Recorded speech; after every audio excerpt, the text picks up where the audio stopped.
Dans le vêtement, il y a un côté très inspirant. Quand j'étais petit, par exemple, lorsque j'ai découvert ma passion au travers du vêtement, la mode, ça me donnait beaucoup de sentiments, de joie. Je me sentais bien, quoi. Enfin, l'art a ce pouvoir. La mode que je crée, essentiellement par rapport à ces ressentis-là, en fait, que moi j'ai vécu quand j'étais enfant. Je suis habité comme ça par une envie de faire de la mode, mais une mode en fait qui joue avec les codes du vêtement masculin. J'ai toujours voulu avoir une maîtrise technique du type de vêtements que je fais, partir loin dans mes expressions artistiques. Donc vraiment jouer avec les codes masculins, jouer avec les matières, avec les matériaux, les broderies, les coupes aussi. Voilà, c'est autant de choses qui m'inspirent. Beaucoup de place en fait à la réponse. Ouais. J'avais pas dit artiste, c'était quoi? C'était rétrospective, ouais. Rétrospective, ça marche aussi maintenant. Ouais, c'est ça, ouais. Ah. C'est une exposition qui retrace mes années de création depuis que j'ai quitté l'école Paul Poiret, en fait. Voilà, je voulais faire un clin d'œil sur mon évolution artistique, stylistique depuis que j'ai quitté l'école. Lorsque je suis venu ici, je ne savais pas coudre, vraiment. Je venais de débarquer du New Jersey, où je quittais ma mère et ma famille. Je me souviens encore de l'excitation qui m'animait à cette époque, de la peur aussi, parce que je ne savais pas dans quoi je mettais les pieds. Et voilà, donc revenir ici avec cette exposition, il y a effectivement tout ça qui me revient.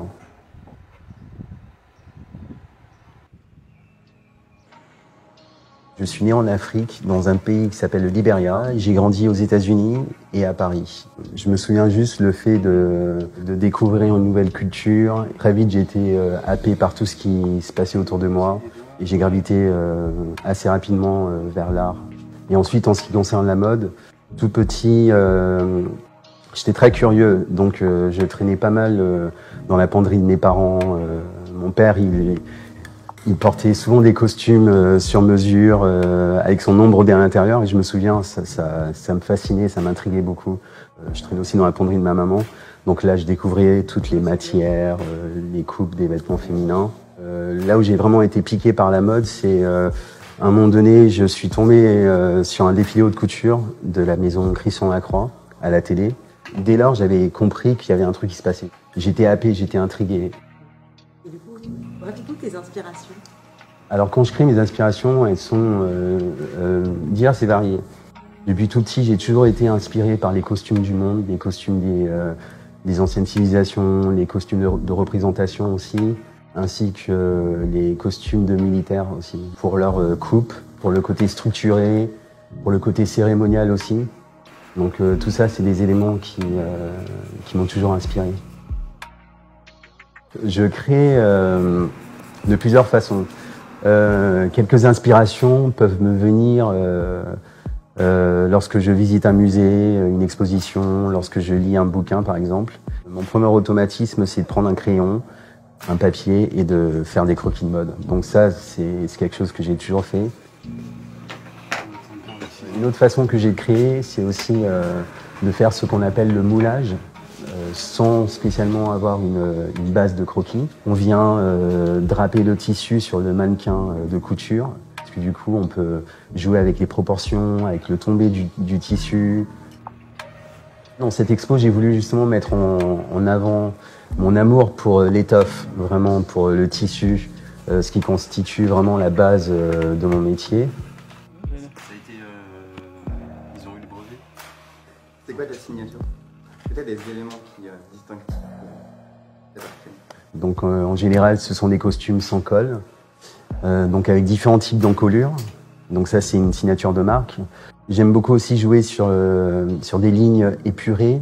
D'autres fois, j'aime beaucoup aussi jouer sur des idées de superposition, de différents empiècements, de la symétrie aussi. Il y a une approche un peu géométrique parfois, mais très subtile.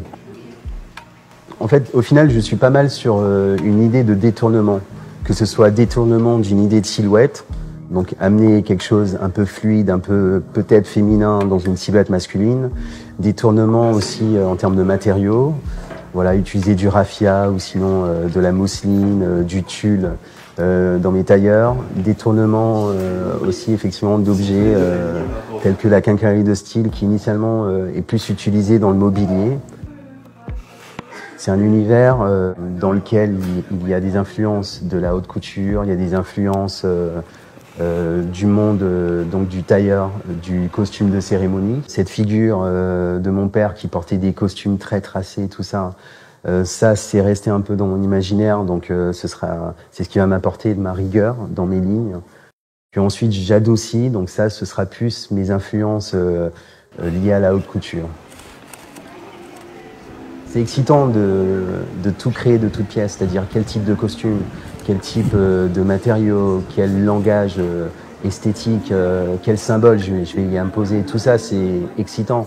Donc vraiment du coup de crayon, du croquis jusqu'à la réalisation 3D, tout est vraiment dans les moindres détails pensé par moi. Et du coup, c'est vrai que c'est un processus créatif qui fait qu'il y a beaucoup d'introspection, il y a beaucoup de moments de solitude. Je me dis toujours, il faut une base qui est connue de tout le monde, qui est lisible, mais je veux à chaque fois twister un peu le propos. Ce sont des pièces uniques, c'est de la production à la commande. Et ensuite, dans la foulée, effectivement, ce qui attend l'évolution de ma création, ce sera l'élaboration d'une ligne de prêt-à-porter.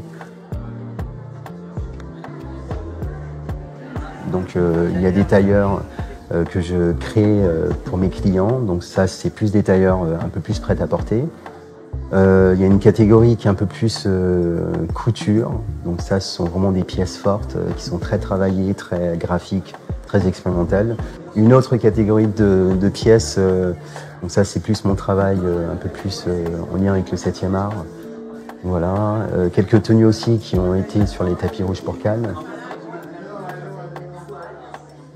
Alors le globe terrestre était présent dans l'exposition parce que j'ai voulu parler de mes origines. Et en fait, je me suis juste rendu compte que il y avait un peu d'Afrique, il y avait un peu d'Europe, il y avait un peu le nouveau monde, donc qui est les États-Unis.